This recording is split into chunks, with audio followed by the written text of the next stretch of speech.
Hello friends, आपका हमारे channel basic knowledge सर्जी में हार्दिक स्वागत है। प्यारे साथियों, जिन कर्मचारियों का ग्रॉस सैलरी टोटल 7,50,000 तक है, ऐसे कर्मचारी केवल न्यू टैक्स स्लैब के आधार पर अपना टैक्स फॉर्म भरें।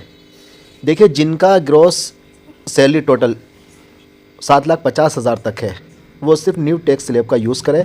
आइए हम बताते हैं इसमें आपको क्या लाभ मिलेगा। ग्रॉस सैलरी टोटल जो है 7,50,000, ठीक। लेस स्टैंडर्ड डिडक्शन, ये स्टैंडर्ड डिडक्शन जो है 50,000 की इसमें छोटी है, पुराना हो या नया हो 50,000 माइनस कर दो। और HL हाउस लोन इंटरेस्ट ये नील, तो बैलेंस इनकम जो बचा आपका 7 लाख बचा। Other income dash less total deduction. देखिए, टोटल डिडक्शन जो है किसे कहते हैं? टोटल डिडक्शन का मतलब ये है कि जो आप सेविंग करते हो, यानी कि LIC में ट्यूशन फ़ी, NPS, PPF वगैरह में जो आप सेविंग करते हो, तो उसका लाभ जो है ओल्ड टैक्स स्लैब में मिलता है, इसमें बिल्कुल नहीं मिलता। मैं आपको दिखा रहा हूँ।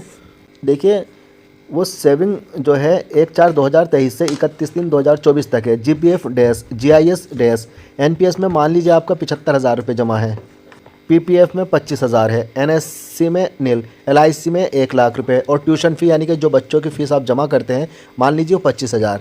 तो टोटल जो है आपका जो सेविंग हुई 2,25,000। टोटल डिडक्शन जो है मैक्सिमम आप उसका 2 लाख तक का फ़ायदा उठा सकते हो। सिर्फ चाहे आपका इन्वेस्ट 2.5 लाख, 3 लाख, 4 लाख जितना भी हो, सिर्फ 2 लाख तक का आप जो है फ़ायदा उठा सकते हो। लेकिन इनका फ़ायदा जो है न्यू स्लैब में आप हरगिज़ नहीं उठा सकते, न्यू टैक्स स्लैब में। तो टोटल डिडक्शन डैश सेविंग का इसमें कुछ लाभ नहीं मिलेगा। तो टोटल टैक्सेबल इनकम जो है आपकी 7 के 7 लाख बची, यानी कि 7 लाख पे आपको टैक्स देना है। अब देखिए, जब 7 लाख का हम टैक्स कैलकुलेशन करेंगे तो मैं आपको बता दूं किस बेस पर करेंगे। देखिए, न्यू स्लैब में जो है क्या क्या दर है उसके बारे में आपको बता रहा हूं। देखिए, आय और टैक्स दर 0 से 3 लाख 0, 3 से 6 लाख 5%, 6 से 9 लाख 10%, और 9 से 12 लाख 15%, और 12 से 15 लाख 20%। देखिए, 7 लाख पर टैक्स की गणना करनी है न्यू टैक्स स्लैब के आधार पर। 0 से 3 लाख 0, 3 से 6 लाख पर 5%, तो 3 से 6 लाख के बीच जो है 3 लाख रुपए होते हैं, और जब हम 3 लाख का 5% निकालेंगे तो 15,000 आएगा। 6 से 9 लाख पर 10%।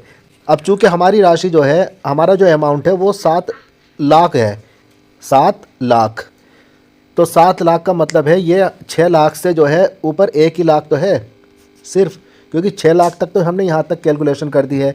अब हमें निकालना है 7 लाख का, तो 6 से ऊपर 1 लाख बचा, तो 1 लाख का 10% निकाला, वो 10,000 आया। अब इसका जो टैक्स हुआ वो 25,000 रुपये हुआ, 25,000। अब देखिए, हम आपको इसका सारणी में समझा रहा हूँ। टैक्स हमारा 25,000 हुआ। अब देखिए, ये टैक्स जो है हमारा 25,000 ही आ गया है यहाँ पर, और 7 लाख तक बस जो है 25,000 का रिबेट है, यानी कि छूट है। तो 25,000 हमारा टैक्स बैठा, और 25,000 की हमें एक ये छूट मिल रही है। देखिए, न्यू टैक्स रिजीम में 87A के तहत रिबेट, न्यू टैक्स रिजीम में 87A के तहत एग्जेम्पशन लिमिट बढ़ गई है। अधिकतम रिबेट की सीमा 25,000 रुपये है, यानी कि 25,000 रुपये है। यानी 7 लाख तक की आय रखने वालों को बिना कोई एग्जेम्पशन क्लेम किए बिना भी टैक्स नहीं भरना होगा। तो 25,000 की ये छूट हो गई, और 25,000 का हमारा टैक्स आया। तो जब 25 में से 25 घटेगा तो बैलेंस टैक्स जो कितना बचा? 0। अब जब 0 बचा, जब इस पर एजुकेशन चार्ज लगाएंगे 4%, वो भी 0 आएगा। तो टैक्स हुआ हमारा 0, और रिबेट US डैश, तो टोटल टैक्स 0। और एडवांस टैक्स जो है हमारा 10,000 जमा था, 1,000 रुपये हर महीना आपकी सैलरी से कट रहा था। अब चूँकि हमारा टैक्स हुआ 0, तो 0 ये 10 के 10,000 हमारे रिफंड होंगे। तो हमने इसको नीचे -10,000 में शो किया है। -10,000 का मतलब है कि 10,000 हमारे वापस होने हैं। अगर आपने माइनस नहीं लगाया तो इससे ये मालूम होगा कि आप टैक्स पे करेंगे, ठीक है। तो इसलिए इस बात का विशेष ध्यान रखना, और नीचे आप जो है शब्दों में लिख देना कि 10,000 रुपये रिफंड होने हैं। इस तरह से आप लिख देना और अपने हस्ताक्षर कर देना। साथियों, इसमें कोई त्रुटि भी हो सकती है, इसलिए आप अपने विवेक से भी काम लीजिएगा। आप अगर किसी भी तरह की कोई समस्या उत्पन्न होती है तो आप अपने संबंधित कार्यालय से संपर्क करें या अपने वरिष्ठ मित्र से संपर्क करें। और इसके अलावा कोई अगर प्रॉब्लम क्रिएट होती है तो आप हमारे कमेंट बॉक्स में भी अपनी प्रॉब्लम शेयर कर सकते हैं, हम आपकी समस्या का समाधान करेंगे। Thank you so much.